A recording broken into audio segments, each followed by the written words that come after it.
Bom dia, irmãos. Deus abençoe a todos. Eu escolhi para falar de uma lição, e escolhi a lição número 1, depois eu vou explicar por quê. Mas o que nos motivou a trabalharmos em conjunto, né, da montagem desse curso, é que sempre quando nós terminamos um encontro como este, no final, todo mundo sai animado, né? Puxa, que legal, é isso que eu quero, né? E aí existe uma pergunta, que é a mesma pergunta que em Atos 2, o povo fez para Pedro, quando Pedro fez aquele discurso mostrando que Cristo é o enviado de Deus, o nosso Salvador, né? E as pessoas perguntam, e agora, irmãos, o que faremos? Então, quando a gente termina o curso, ou esse encontro, a pergunta que vem, e agora, o que nós faremos? Não é? Tá, foi lindo, foi gostoso, mas nós podemos dar algum passo prático? Então, a ideia do curso é exatamente essa, de trazer algum material para dar continuidade. E esse curso ele tem a experiência do próprio Em Cristo, que são 10 anos. Né? Nós estamos já indo para, acho que agora 11 anos, né? 10 anos foi ano passado. Então, tudo que nós estamos acumulando, então o objetivo é dar continuidade a esse evento que nós estamos tendo aqui. A gente talvez se reunir em grupo, de alguma maneira, estar trabalhando. Né? Esse fato de a gente não saber como dar continuidade a esses eventos, começou a angustiar muito meu coração e o coração dos irmãos, e eu já tive a oportunidade de testemunhar isso para os irmãos, há um ano e meio atrás, praticamente, numa noite assim de crise, que eu não conseguia dormir, eu senti que o Senhor queria falar comigo a respeito disso, porque a gente estava orando nesse sentido, né? E praticamente, eu ia anotando aquilo que, quando Deus fala com a gente, né, a gente às vezes pensa, nossa, Deus falou audível, não? Aquilo que vai na mente da gente, né? E eu fui anotando aquilo que ia sentido na minha mente, fiz assim uma espécie de sumário, depois eu fui conferir com os irmãos, evidentemente, mas quando eu terminei o sumário, isso foi a noite toda, uma noite que eu não dormi. Quando terminei o sumário e depois para começar a fazer isso, a minha dúvida é, mas será que foi Deus que falou comigo? Né? Será que Deus tem falado nessa área? Será que esse é o propósito dele? E milagrosamente naquela noite eu recebi uma cura de tendões rompidos aqui no glúteo, que eu estava há 6 anos sem conseguir dormir direito, dormir de lado, eu não conseguia dormir de barriga para cima, eu não conseguia, então foi uma luta muito grande, e naquela noite eu fiquei curado. Então, para mim, foi um sinal de Deus que eu precisava, né? E aí a gente trabalhou, foi assim, muito difícil, o inimigo se levantou de uma maneira frontal contra isso, mas nós tivemos assim grandes conquistas, né? Eu gostaria, assim, depois que vocês lessem, independente do curso, né, capítulos sobre a unidade com Israel, assim, algo muito precioso, feito pelo Christopher, né, a lição, a unidade de evangélicos com católicos, também muito precioso, foi feito pelo Pedro Arruda, e a primeira vez nós tratamos de batismo, quer dizer, nós evoluímos, avançamos um pouco em situações que são bastante polêmicas, né? E a gente sentiu que era momento de dar esse avanço. Então, eu creio assim que isso é um pequeno começo, né? Porque a palavra de Deus nos ensina a gente ter pequenos começos. Então, esse é um pequeno começo, mas nós precisaríamos de alguma coisa mais prática em relação, né? Por exemplo, hoje a palavra que nós ouvimos do Padre Eduardo aqui, coisa tremenda, né? Então, a gente ficou com aquilo, mas como é que nós vamos dar um andamento nesse processo, né? Como é que nós vamos colocar em ação? A gente está muito na oração, mas a palavra oração significa orar e ação, né? A gente tem que ter ações.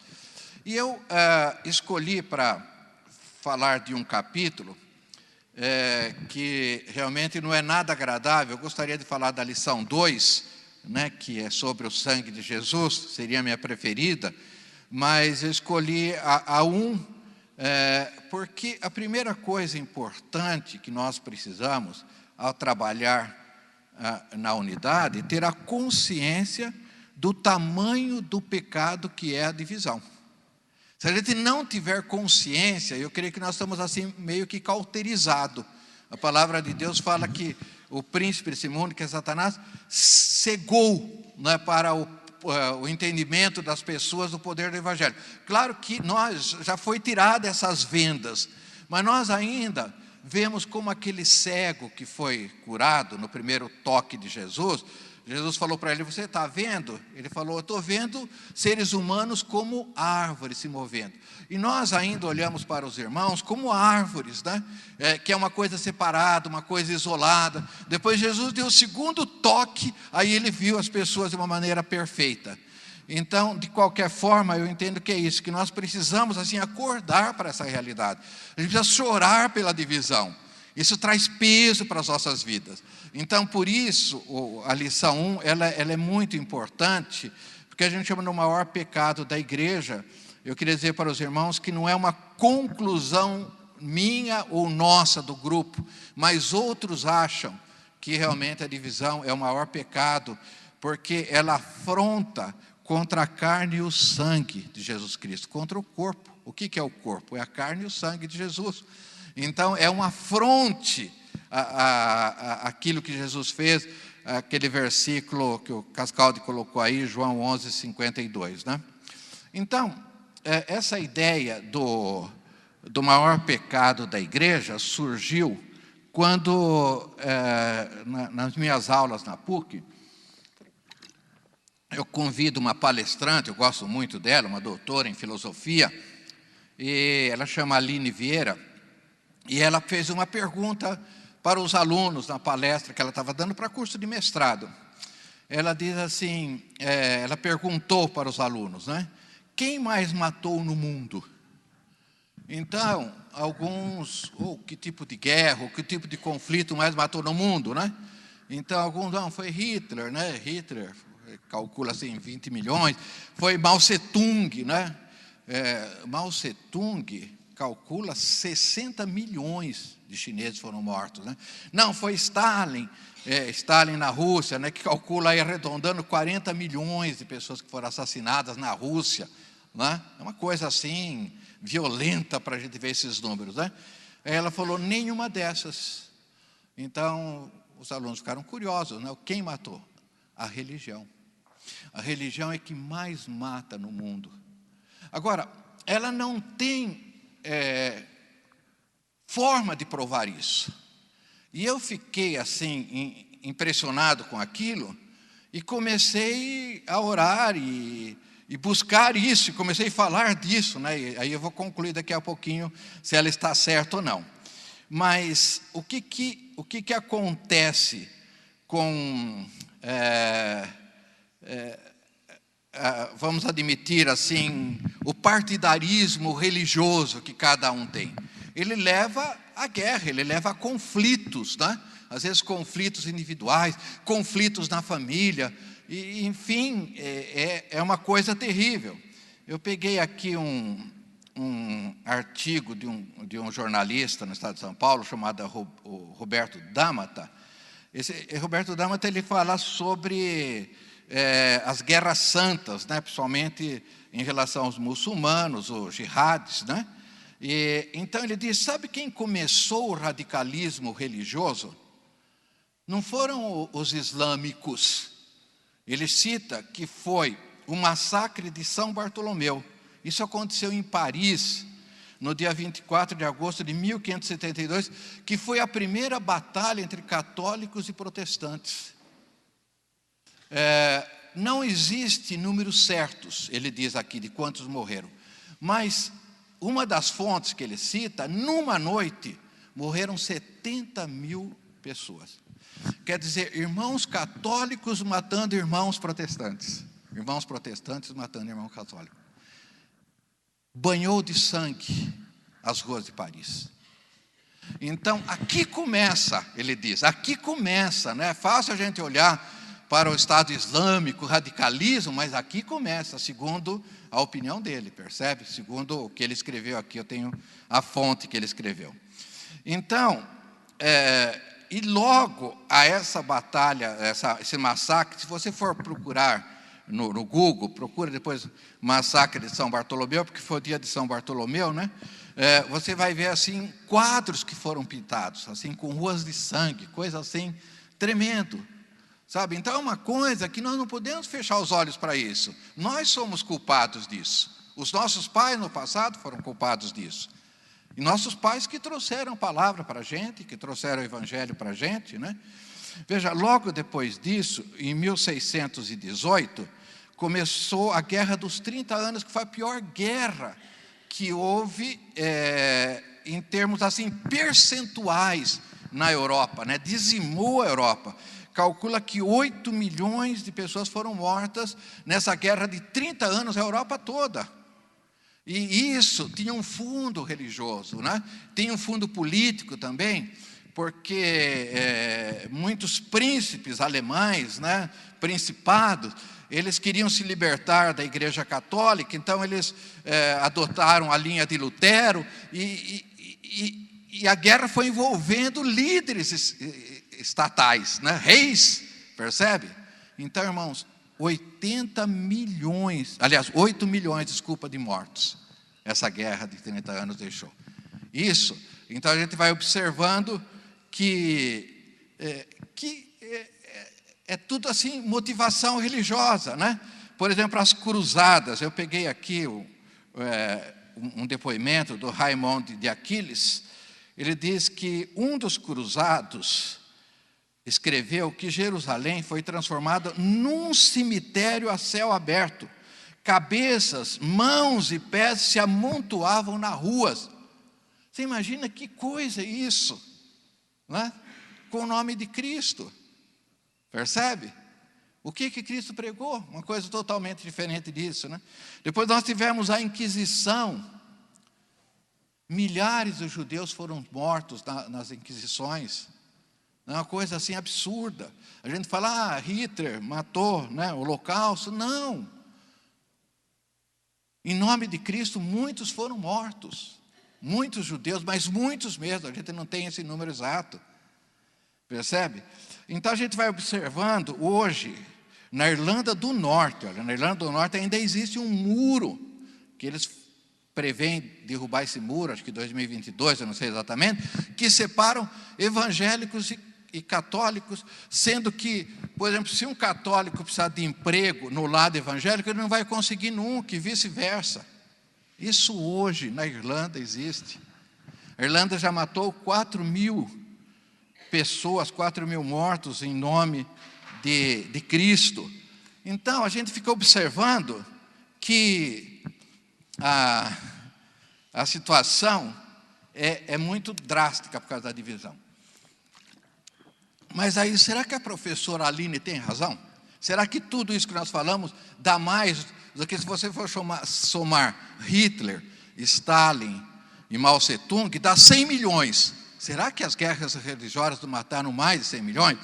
Então, antes de eu colocar isso assim definitivamente, até num outro trabalho que nós estamos fazendo, eu também orei assim, naquele peso, como é que eu vou colocar uma informação que eu não tenho um dado estatístico? E de repente me vieram na cabeça 2 versículos da Bíblia, mas assim, puf, um atrás do outro, né? É como se o Espírito Santo estivesse me mostrando, ou nos mostrando, que o que nós contamos são as mortes físicas, em que os jornalistas vão lá, a polícia vai lá e conta. Mas existe a guerra religiosa, a divisão, que deixa uma marca de mortos de maneira intangível, que nós não contamos, que nós não temos acesso a esses dados. E esses 2 versículos mostram isso, né? Então eu vou lê-los aqui, que é importante. A primeira passagem, Jesus fala no Sermão do Monte, né, quando ele vai falar, estabelecer as leis do reino que transcende as leis de Moisés, ele disse: ouviste o que foi dito aos antigos, Mateus 5:21, quem quiser acompanhar. Ouviste o que foi dito aos antigos: não matarás, mas qualquer que matar será réu de juízo. Eu, porém, vos digo: qualquer sem motivo encolerizar contra seu irmão será réu de juízo. O que é réu de juízo? É homicida. Quem se encoleriza contra um irmão? Qualquer que disser ao seu irmão raca será réu de sinédrio. Qualquer que disser louco será réu do fogo do inferno. Olha, se você falar para o irmão que ele é louco, né? E hoje nós temos aí, na minha versão, vou traduzir a palavra raca, significa uma ofensa, um escárnio, né? Como se dissesse: você é um enganador. E como a gente fala isso para pastores, para padres, para pessoas que fazem de uma maneira diferente, que nós não gostamos? Nós falamos isso, não é? Quando a expressão louco, nesse texto aqui, tem um sentido de reprovado, destituído de espiritualidade. Nossa, como nós falamos isso para as pessoas. E isso, quando nós fazemos, é um julgamento condenado por Jesus. E isso é tratado por Jesus como homicida. Nós estamos matando no nosso coração. Percebe? Isso é sério, irmãos. Isso é sério. Outro versículo que é bastante conhecido está em 1 João, capítulo 3, verso 15, que diz: qualquer que aborrece seu irmão é homicida. Sabe o que significa homicida? Assassino, matou. Agora, é um sentido simbólico? Pode ser. Mas ele está usando esse termo. Eu não sei explicar isso. Não é? Mas... E vós sabeis que nenhum homicida tem permanente nele a vida eterna. Ele está falando que é crime, é assassinato eu aborrecer um irmão, porque às vezes eu tenho uma postura do irmão mais velho, né, da parábola do filho pródigo, achando que eu sei mais, que eu conheço mais, né, que para mim foi dado maior revelação. Então isso, nós estamos como que matando pessoas. Veja, no meio evangélico a gente vê muito isso, pessoas que sentam à mesa para cear. Quando nós tomamos a comunhão juntos, né, a Eucaristia no caso, nós estamos tendo uma aliança com os irmãos, nós sentamos à mesma mesa. E de repente, por um motivo ou por outro, aquele irmão abandona e já não se dá mais com o grupo anterior, e se encontrar na rua vai para outra calçada. Veja, isso que nós estamos fazendo é algo pecaminoso, nós estamos quebrando a aliança, porque nós tomamos a comunhão juntos, nós sentamos à mesa juntos. Percebe? Isso é muito sério diante de Deus. Então, se você for observar como isso tem trazido problemas, a última vez que eu estive com o Dom Biazin, Pedro, o Dom Biazin é o bispo da parte católica, agora não é mais ele, a partir do ano que vem, acho que vai ser um outro bispo, né? Ele estava me contando, ele é Volta Redonda, né, que ele é? Volta Redonda.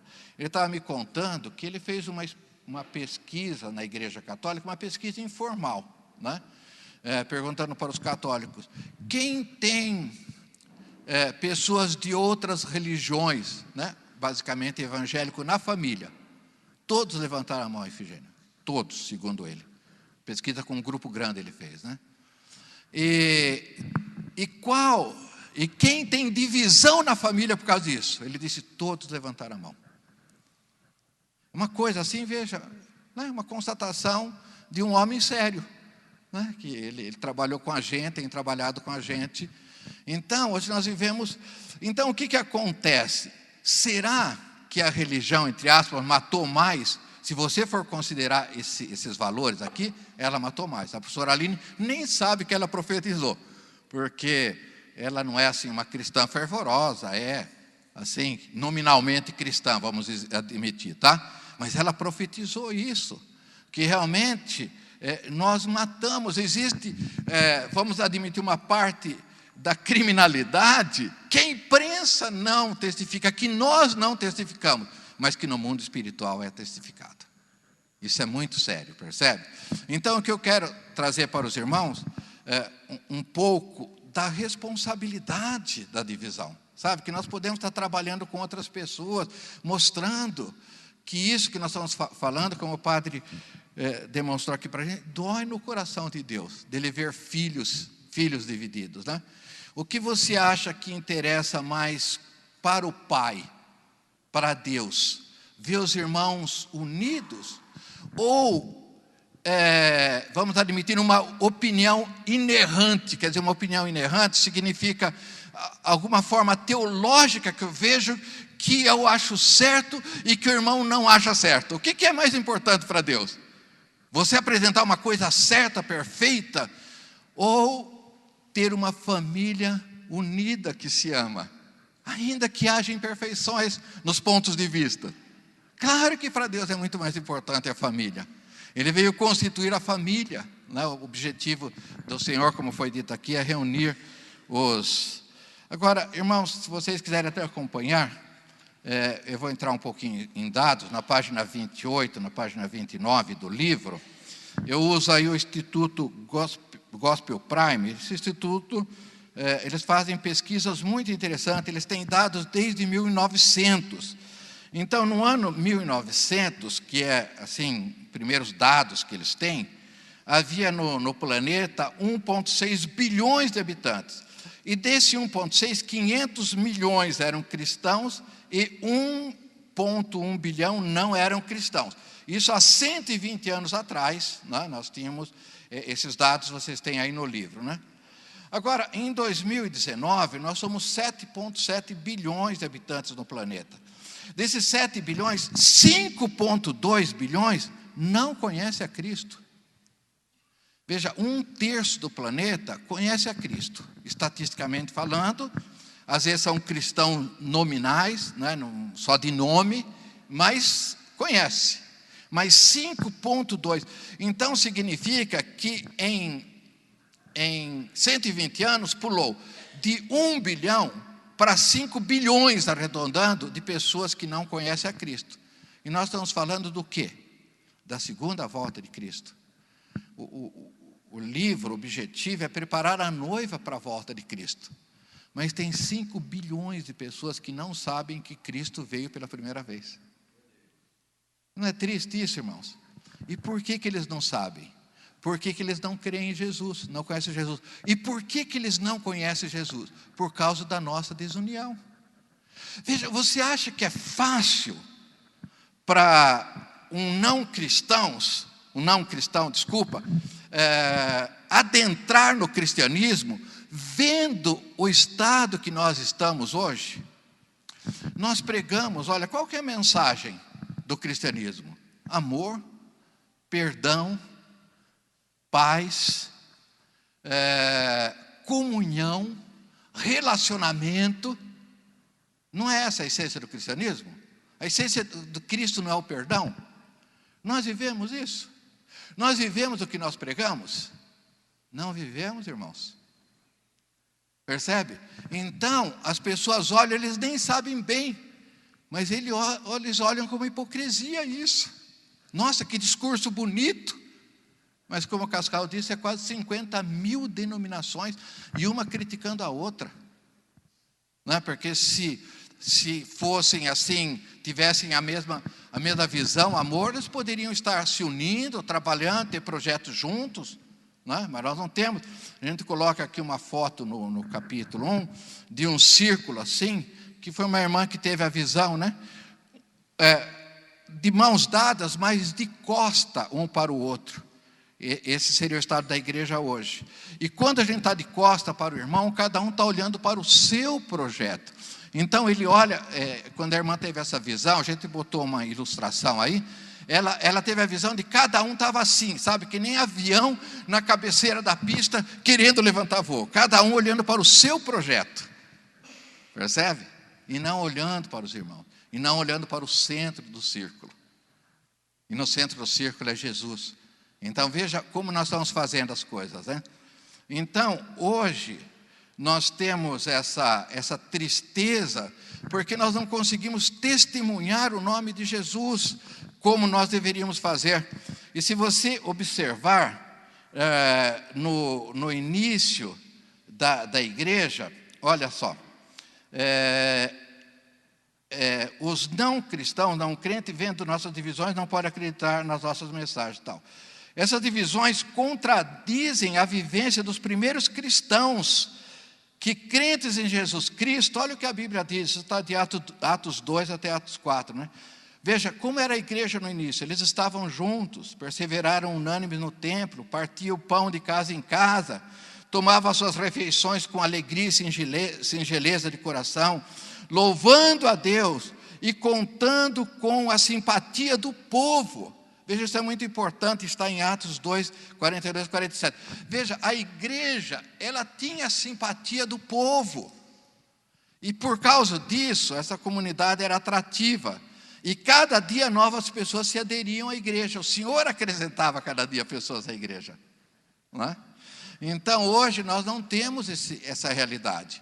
Quer dizer, como foi dito aqui,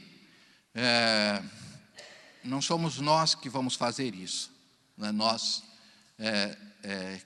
cristãos. É o Espírito Santo. Mas nós precisamos dizer sim à oração de Jesus. Nós precisamos dar alguns passos.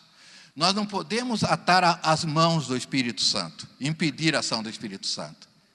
Percebe? Então, no momento que nós estamos num evento, que nós tomamos a decisão de realmente amar, de unir, de perdoar, de entender que todas as coisas convergem para Cristo, o restante é duro dizer isso, mas o restante é secundário. Né? Nossa salvação está no sangue de Jesus, na cruz. Né? E esse é o nosso ponto comum, a nossa visão central de todos nós. Né? Não tem nenhum cristão que vai dizer o contrário disso. Agora, teologicamente, nós podemos ser diferentes e não tem problema, desde que nós nos mantemos unidos por causa da convergência da pessoa de Jesus Cristo. Né?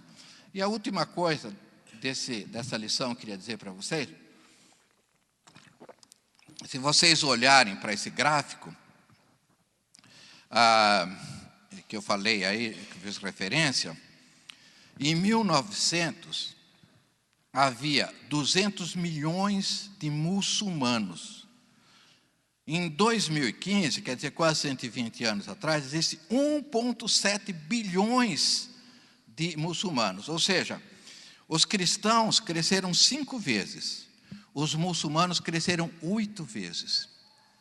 E acontecendo isso, um dia os muçulmanos vão nos alcançar. Percebe? E a gente sabe disso. Não é? Agora, por que tem muito mais gente se convertendo para o Islã do que para Cristo? Você já pensou nisso? Quantas divisões o islamismo tem? A gente sabe de 2, que são os xiitas e os sunitas. E eles estão divididos desde Maomé, porque um se diz sucessor de Maomé e outro se diz sucessor de Maomé. Quantas divisões você conhece no islamismo? Quantas vezes você viu, olha, o Estado Islâmico matou, né, lá em Paris, fez massacre. Vem alguém, sacerdote do Islã, dizer, olha, irmãos ou qualquer coisa aí, né? Nós estamos entristecidos com isso. Nós somos contra isso. Você já viu isso alguma vez? Eu nunca vi isso. Quer dizer, eles não se dividem nem contra o Estado Islâmico, que é um radicalismo. O que eu estou querendo dizer para vocês é que quando há unidade, dá mais credibilidade para as pessoas do que quando há desunião.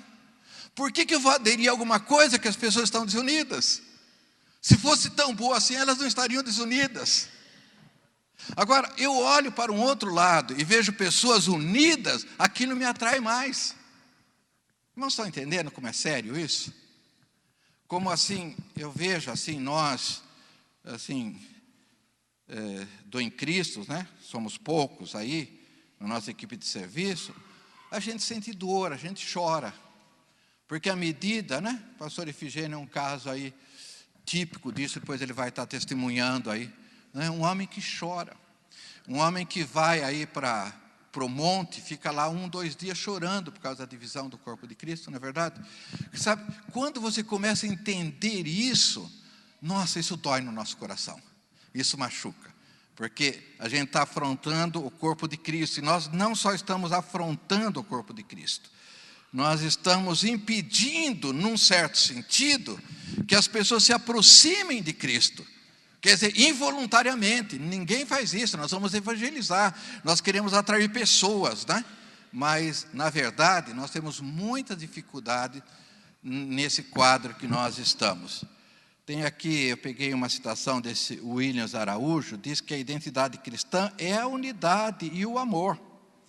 A nossa unidade se reflete na imagem do Pai e do Filho, a fim de que todo mundo creia que Deus enviou seu Filho. Portanto, sem unidade, perdemos a credibilidade diante das pessoas e dificultamos sua conversão ao Senhor, uma vez que dificilmente acreditarão que somos, de fato, discípulos de Jesus.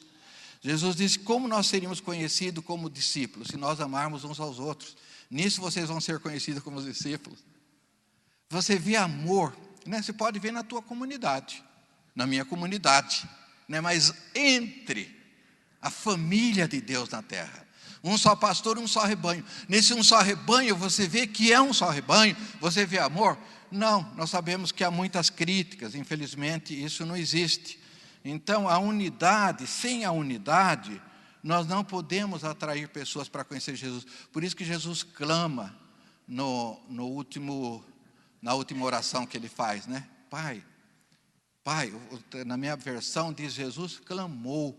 Tem outras versões que diz Jesus rogou. Quer dizer, eu entendo que clamar, rogar, é como você se jogar em terra, né? Assim, e desesperadamente falou: Pai, que eles sejam um, assim como nós somos um, para que o mundo creia que o Senhor foi enviado, que eu fui enviado por ti. É muito forte, né? Amém, irmãos? Vamos fechar um pouquinho os nossos olhos para a gente estar orando por essa causa. Eu convidaria você para estar em pé, né, para que a gente possa. Eu sei que nós tivemos uma mensagem assim tão gostosa, né, a inicial, e vamos admitir que foi o polo positivo. Eu vim com o polo negativo, mas o que eu quero é que esse estado da igreja, ele gere arrependimento nas nossas vidas, e nós possamos estar chorando dentro de nós. Às vezes as pessoas falam: mas eu não tenho nada a ver com as divisões, não tenho nada a ver com isso. Nós temos, irmãos, nós somos frutos de divisão. Os nossos pais dividiram, então não tem jeito. Ó Deus, nós oramos agora a Ti, Senhor, no lançamento desse curso. Como foi dito, é um curso feito por muitas mãos, mas com o objetivo, Senhor, de que todos nós sejamos tocados por esse momento crítico que a igreja vive. A Tua igreja, ela é Tua amada, é Tua noiva, ela é preciosa, e nós sabemos que o Senhor ama, e que o Senhor vai fazer a obra como nós ouvimos hoje de manhã, mas nós sabemos que o Senhor precisa encontrar corações quebrantados, corações que choram, corações que examinam o coração do Pai, e que vê que o coração do Pai está dilacerado com tudo isso que nós estamos vivendo nesse dia.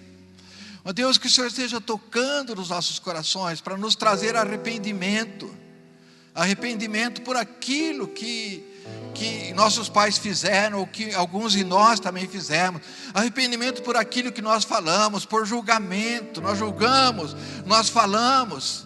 Nós queremos pedir perdão, Senhor, aqui por tudo que nós falamos contra um irmão, porque sabemos que ele é diferente de nós, mas ele é aceito por Ti. Se ele é aceito por Ti, ele é a menina dos Seus olhos, Jesus. E nós queremos pedir perdão nessa manhã e abençoar esse projeto, Senhor. Que o Senhor esteja nos dando graça, como foi pregado aqui de manhã, a Tua graça, para levarmos à frente com amém do Espírito Santo de Deus. Nós te pedimos e te agradecemos, ó Deus. Amém, Jesus.